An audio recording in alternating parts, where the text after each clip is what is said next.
한국전력공사가 울진에서 경기도 가평 간 200km를 잇는 초고압 송전선 건설을 추진 중입니다.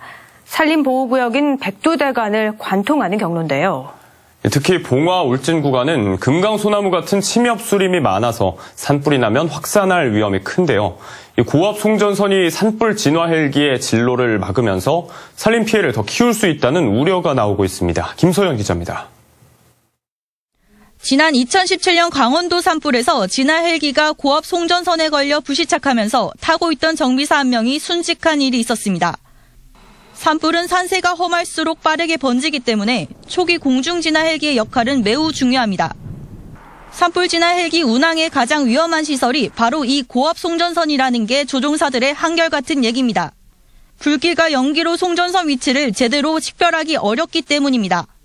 철탑하고 철탑 사이에 이렇게 선이 있으면 안 보이거든요. 사실은 가까이 가야 보이지.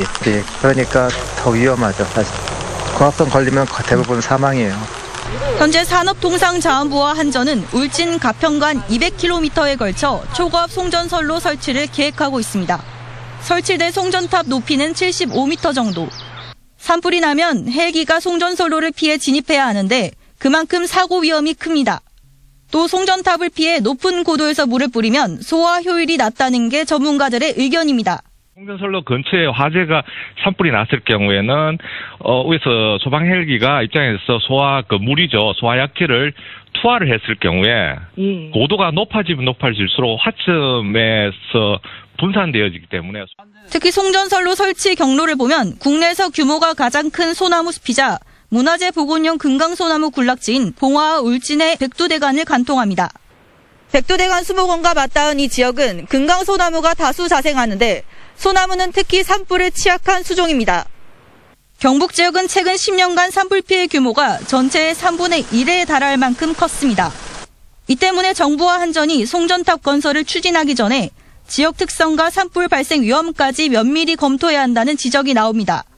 사실은 산불이 발생을 하냐 안 하냐의 문제보다는 진화에서 방해 요소가 될 것이냐, 또 이 산불이 발생했을 때 피해 규모가 얼마만큼 커질 것이냐, 이런 측면에서도 좀 고려가 돼야 되는데 산림 복원이나 산불 관리에 대한 법 제도가 없다 보니까 이런 효과적인 관리가 좀 이루어지지 못하고 있는 실정이고요.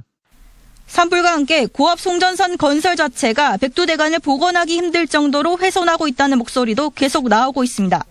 MBC 뉴스 김서연입니다.